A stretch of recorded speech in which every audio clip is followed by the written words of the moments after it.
अस्सलाम वालेकुम नाज़रीन, मैं हूं तारिक शहजाद चौधरी। खुश आमदीद नाज़रीन इकराम। हमने अपनी पिछली वीडियो में सल्जोक और खिलाफत अब्बासिया के हवाले से बात की थी कि ये तुर्कों की जो रियासत है जो बाद में सल्जोक कहलाई कैसे बनी। नाज़रीन इकराम, आज हम खिलाफत अब्बासिया और सल्जोकों के दरमियान होने वाले ताउन के हवाले से बात करेंगे। जैसे कि हमने पिछली वीडियो में कहा था कि इन्होंने उबैदी और फातिमी और जो बुयही शीयत थी उसके हवाले से मिस्र और शाम और इराक़ और ईरान में काम किया। नाज़रीन इकराम, जब इस हवाले से हम बात करते हैं तो हमें यह ज़हन में रखना चाहिए कि जो खिलाफत अब्बासिया का जो तूल है आखिरी 200 साल, वो खालिसतन जो हैं वो सल्जोक सल्तनत की वजह से और उनके जानबाजों की तरफ से और उनकी जो ज़हानत, उनकी जो पॉलिसीज़ थी उसकी वजह से ये कायम रहे। हम अभी जो बात कर रहे हैं, जिस दौर में इस वक्त हम मौजूद हैं, ये खलीफा कायम बि अम्रिल्लाह है जो खिलाफत अब्बासिया का इस वक्त खलीफा है। और तुगरल बेग इस वक्त सल्जोक सरदार है और सल्जोक जो रियासत सल्तनत है उसके सारे उसका मदाम वो है। नाज़रीन इकराम, लेकिन हम ये भी याद रखें कि 1285 में जब मंगोलों ने बगदाद में इनके दारुल हुकूमत जो था, खिलाफत का मस्तखर जो था, उसकी जब ईंट से ईंट बजाई तो क्या हालात थे।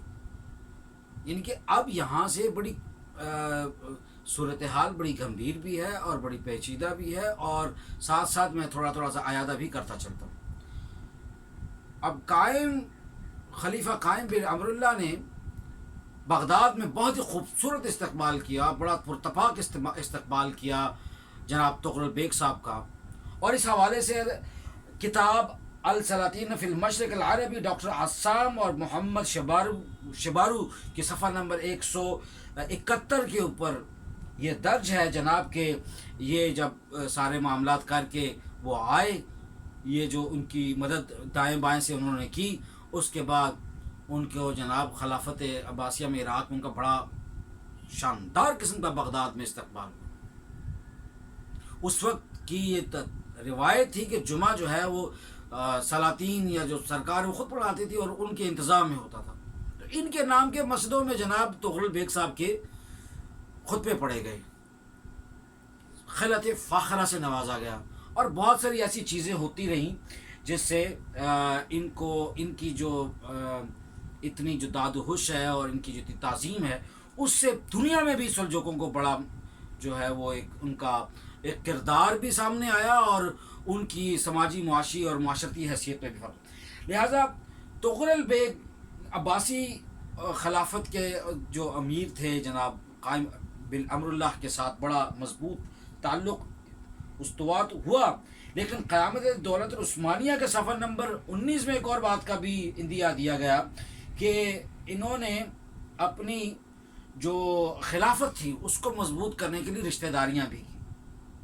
और इसी हवाले से तारीख़ दौलत उस्मानिया मोहम्मद फरीद बेग ने भी सफ़ा नंबर 25 में यही लिखा है कि इन्होंने ताल्लुक़ को मजबूत करने के लिए तुगरल बेग के बड़े भाई जो सल्जोक सरदार है, तुगरल बेग के बड़े भाई ने कि उसकी बेटी, बड़ा भाई था जाफ़र बेग, उसकी जाफ़र बेग की बेटी जो है वो 454 हिजरी 1062 में उसकी शादी जो है वो अब्बासी खलीफा कायम बिन अमरुल्लाह से हुई। और फिर इसी तरह से कायम बिन अमरुल्लाह की बेटी की शादी जो है वो तुगरल बेग से हुई। गो के वो इस शादी के तकरीबन एक माह बाद 454 हिजरी 1062 में उसका इंतकाल हो गया था।